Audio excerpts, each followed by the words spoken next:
Danny Flexen here for Seconds Out. Delighted to be joined for the latest edition of DiBella's Digest by the man himself, Lou DiBella. And Lou, Christmas tree lighting up the background. Are you feeling festive?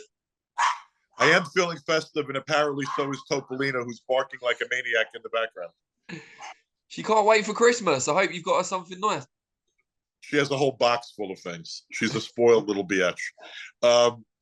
Everything's good, Danny. I am feeling festive. You know, I just had a crazy couple of weeks. I had COVID again. I got COVID on Thanksgiving. Like many other people, I was sick for a couple of weeks. And then my mom had major surgery, but knock wood, she did well, and she's doing pretty well. So I'm sort of easing into the holidays in a good mood. So I'm going to actually give our listeners a little Christmas tree tour of my house. You see the little one in the background. So yeah. I'm going to show you the other ones. Yes. Chez DiBella. This one here is sort of my personal tree. My significant other refers to this as the little boy lost tree. Because it has like every it's full of like Muhammad Ali's little boxing things and all sorts of crazy stuff. So I have another tree here. And then here's her tree, which is the elegant sort of there we go. So nice. She modeled this after the Ritz in Paris. The one in my den is modeled after the one at the local toy store when I was a kid. Oh, anyway, that's nice. And here. Yeah, she wants me to show you my Muhammad Ali ornaments. Here's one right. And if you go, I'm going to close up on this and see if you can. Yeah, I can see, and the Welcome to Las Vegas sign as well. There you go. So that's my infantile little boy tree. Anyway, so hold on, let me reverse this back and let's talk. Awesome. All right, here I am. I see you watching the game as well. Well, I just watched a team that was up 33-0 33 love, yeah. I've never seen anything like that in my life. But I guess that's the first time it actually happened in the history of the National Football League. Crazy. So they kind of made a season of coming back from big deficits, but that's the biggest by far. I've never seen anything like that. It was probably the worst coach game I've ever seen also. I don't know how you had to try to lose that game, but they managed. If anyone can lose a game, it's Jeff Saturday. But really, I mean, really pathetic. I still want to understand, by the way, when there's 2 minutes left in the game, you're on the 35-yard line. All you have to do is kick the field goal and the game's over. That you go for it on. Why would you go for it on? I don't even understand. But anyway, it is what it is, Dan. Well, at least we work in a much more sensible sport like boxing. Oh, please. I mean, in many ways, I thought, like, I mean, I know that you still have people out there screaming that this was a good year, but I really don't see it that way. I mean, I don't think. I mean, look, we had moments as we always do, but we managed to somehow avoid making any of those huge fights happen, and hopefully next year will be a much better year for major fights. One of those fights that still hasn't happened, and we've been saying this year after year, is of course Terence Crawford and Errol Spence. Most recently, it seemed like there were negotiations, but it ended up with Crawford fighting one of his mandatories instead in David Avanesian, predictably winning that fight. Who do we blame now at this point for that fight continuing to not take place? Or is it more than one party that should take the responsibility? I think the same way it takes two to tango, it takes multiple parties not to. You know, I'm going to say something might be a little bit some would disagree with here. I'm going to primarily blame the fighters. You know, I mean, it's still your lives, and it's still like ultimately when you're you're a star fighter, you have a lot to do with deciding whether or not a fight happens. And it's sort of shocking to me. I mean, this is one of those fights. People can say, well, everyone waited so long for Pacquiao and Mayweather, and honestly, that was absurd in its own right. And by the time the fight happened, it didn't live up to the expectations. But you know what? Those two guys were transcendent stars. Spence and Crawford aren't. And that was shown when Crawford just fought a pay-per-view that I'm guessing virtually no one watched. And Errol Spence he's not exactly a household name, as great a fighter as he is. You would think that those two guys would have been so desirous of getting that fight on that they could have forced the issue at some point. And, I'm almost like, when it happens, it happens. And at this point in time, yeah, I'd love to see it. But I got to be honest, I sort of feel like a little bit of the luster is off. I think whenever you make a fan sit there and something that they simply should be seeing, because these guys have been at the top of the welterweight division for how many years now? Like how many? You're talking about multiple years where we've been saying this is the welterweight fight people want to see, and we still haven't seen it yet. And now Spence has another fight in between. I don't know. I'm just disappointed, and I think that there are many parties to blame, and I think it's a broken system in the sport that results in so many of these big fights not happening. We've discussed this many times. I'm not going to beat the same drum again right now, but we make a habit of not having the biggest events happen, and it's just disappointing. Do we feel that? And by the way, I hated the Fury Dillian White fight. I hated it. I knew what it was going in. I knew what it was going to be. It looked like exactly what it was. These two guys were mates. Oh, Fury Chisora.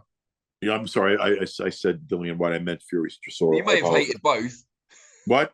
You may have hated. I didn't love either. I didn't love either one of them actually. But the Chisora one. I mean, you want to talk about an unnecessary trilogy, and how a trilogy in which there was never an outcome of any of the three fights in doubt. Why was there a trilogy? Why was there a rematch? Forget about the third one. Now, you know what? In a weird way, if Fury was going to fight a gimme fight just to get a win and appear in the ring again, it appears you Britzel by Derek Chisora until someone puts him in a pine box, which, by the way, if he keeps fighting, unfortunately may wind up happening in the ring because he really shouldn't be any longer, in my view. But the last fight just looked very much like a sparring session, sort of, that ended whenever Fury decided it would end. I don't know.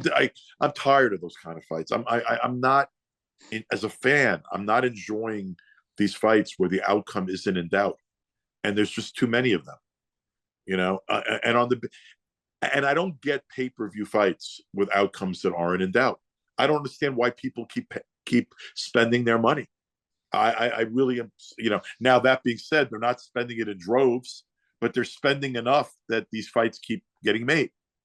And ultimately, the power lies with the consumer. If you won't buy it, they won't keep making them. But, look, if people want to see Dancing with the Stars instead of boxing, let them keep paying for mediocre fights. We're obviously hoping that the next fight for Fury will be a meaningful, competitive fight against Alexander Usyk. We've been hearing for ages that the fight's almost there, that all Fury had to do was get past Chisora, which was pretty much a formality. But there's still been no announcement. There's still been no confirmation. Should we start to worry? I think that fight will happen. And from everything I hear, probably in the Middle East with some ungodly, incredible site fee making the fight happen. But you know what? As great a fight as it is, and as much as I will see it and I will watch it no matter what time it's going to occur, happening in the Middle East with an international press corps that largely will not attend, I don't. For a heavyweight fight of that magnitude, with two all-time great fighters fighting, and I think Fury and Usyk are two all-time great fighters, it's not going to resonate the way a heavyweight championship of that magnitude could resonate if it takes place somewhere in the Middle East. Now, that being said, I guess happening is better than not happening, and the hardcore fans are going to make sure they watch. The unfortunate thing is the sport needs casual fans around the world to watch a great heavyweight championship fight. And I just don't think if that happens in Saudi Arabia or UAE or somewhere else in the Middle East that it's likely to resonate with regular sports fans around the world. I think it'll resonate with hardcore boxing fans like ourselves, but I don't think it's going to be that kind of transcendent fight that gets viewed by sports fans all over the world. What about in the ring? Do we expect it to be exciting at times, or could it be a bit of a dull kind of flop in a sense because they both counteract each other? It has it's going to be interesting no matter what. I don't know. It's not going to be Gaddy Ward.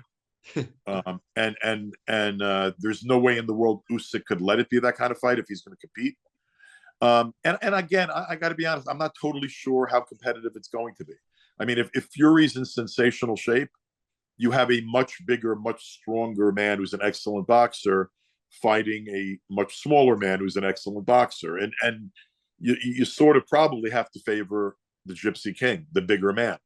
But I certainly want to see it, and I think that if there's anybody smart enough to make it an interesting day, an interesting night, it would be Usyk. I think he has the ability to win rounds and potentially frustrate the bigger man. But people forget how good a boxer Fury is and how much stronger and bigger he is than Usyk. So I think Fury will go off as a favorite. I think it'll be very interesting, and I believe Fury will win. Now, that being said, it absolutely should happen because at the moment, there's no question it's the number one and number two best heavyweights in the world. And they need to fight one another. And I think they will, in all likelihood, probably somewhere in the Middle East. Now, on the periphery of all of this is, of course, Anthony Joshua, the former champion, still a big draw in his own right. He's currently in the US working with different trainers, as he did before his second fight with Usyk, looking for answers, I guess. What do you make of that sort of approach, kind of trialing yourself with different coaches, picking up different ideas from each one, but maybe not settling on a permanent head coach? I think it might be a little confusing. I would think, but maybe it's working for him. I don't know. I've been confused by a lot of what I've seen and heard out of the Joshua camp in recent months. But I think maybe he feels like he needs to shake things up a little bit and change things a little bit, and power to him. He's entitled to try to do that. I don't know. I don't know what to make out of where AJ is right now. The way kind of Arturo Gatti reinvented himself under Buddy McGirt, do you think that's given fighters a bit of a false sense of optimism about altering their style late on in their careers? I think it's very difficult to alter your style later on. It's very difficult to teach any old dog new tricks. It's much easier to learn before you're ingrained in your habits. That doesn't mean it's impossible; just means it's more difficult. I don't know. I don't see Anthony Joshua all of a sudden becoming more fluid. I don't see Anthony Joshua all of a sudden changing much about his game. I think it's always possible to learn, and no matter when. But I don't see a different Anthony Joshua, someone that's unrecognizable emerging in another fight. I think you're going to pretty much what you see is what you get, and what you see is still one of the best heavyweights in the world. It's still one of the better heavyweights, but maybe not one that's going to fare so well against the Tyson Fury. But look, here's the reality: if Joshua wins another fight and Fury defeats Usyk, the money fight, by far the biggest money fight in the heavyweight division, will be Fury and Joshua.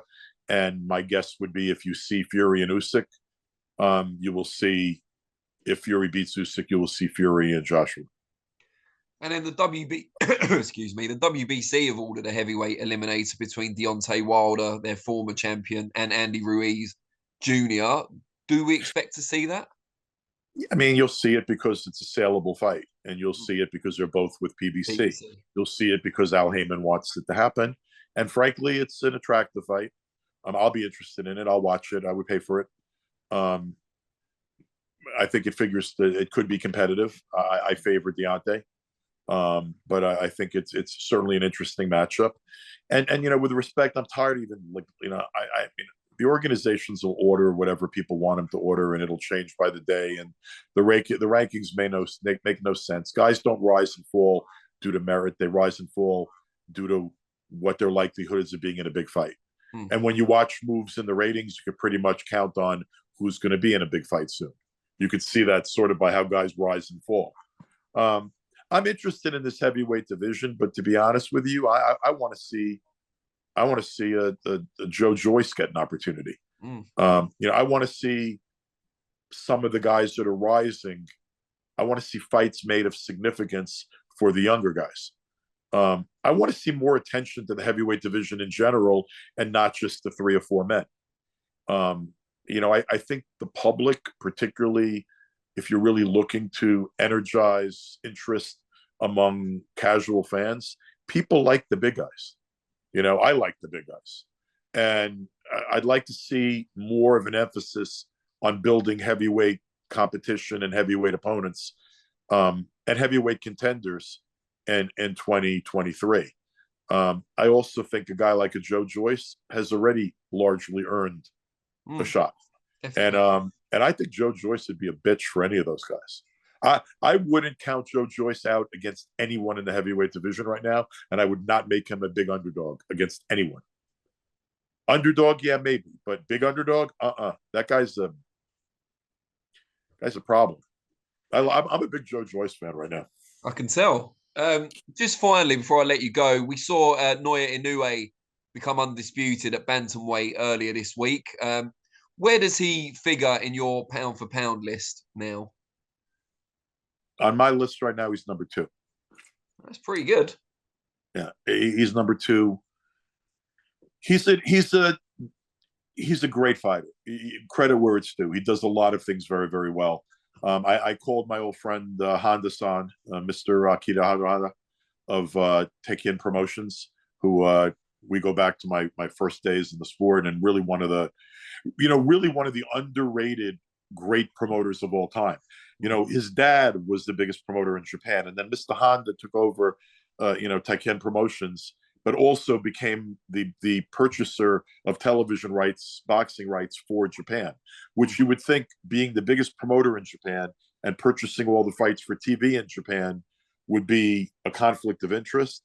But he's such an honorable guy, such a great guy, that for him, he excelled in both roles. I mean, he's always bought the best product for Japan and paid fairly, and he's been really a monument, to an honorable promoter that understands talent, wants to make great fights.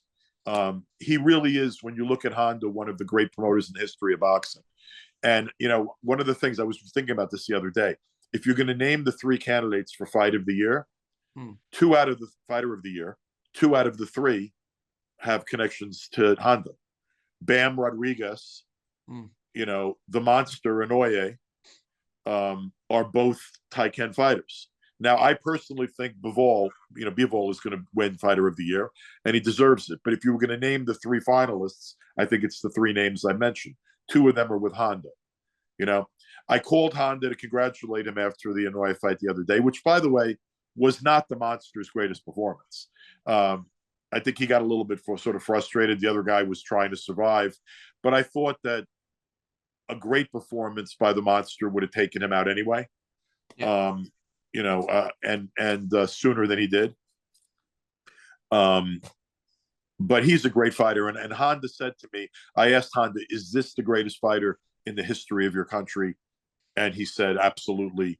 And when you look at Japan, Japan has a very storied history in boxing. And, it's sort of a privilege to get to watch any fighter that's by far the greatest in the history of his country. And I think that's what the Monster is right now. Punching power per pound, I don't think there's anyone that punches harder than he does. The body work, look, while I thought it wasn't a great performance the other day, the body work he does for a guy his size is extraordinary. He's got the whole package. He's a great, great fighter. Everybody should check out his fights. And by the way, I don't think there's a single person that knows anything about the sport that doesn't understand he's a great fighter. So who then is your number 1? Bivol, Crawford? No, my number 1 right now is Usyk. Oh, okay. Good. Yeah. Good to see him getting some credit. Yeah, my number 1 is Usyk. And then, if I'm rounding up the top 5 for me, would be Crawford, Spence, and Bivol would be Bivol, Canelo. Now Bivol beat Canelo, but Canelo has excelled through the weights, yeah, in numerous weights. So I don't know, but like those that in my mind, not worrying so much about the order. That's my top half dozen. Great stuff. Lou, always a pleasure. We'll try and do this at least one more time before Christmas. But if not, I wish you all the joys of the season. We'll do it one more time. All right. I wish you all the joys of the season next time then. But Well, appreciate I wish you all the joys of the season now because the season's continuing, and then we'll raise a toast in our last DiBella's Digest. Yeah, let's do that. That's a great idea. Before the new year. All right, buddy. Thank you. Cheers, Lou. Take care. Bye.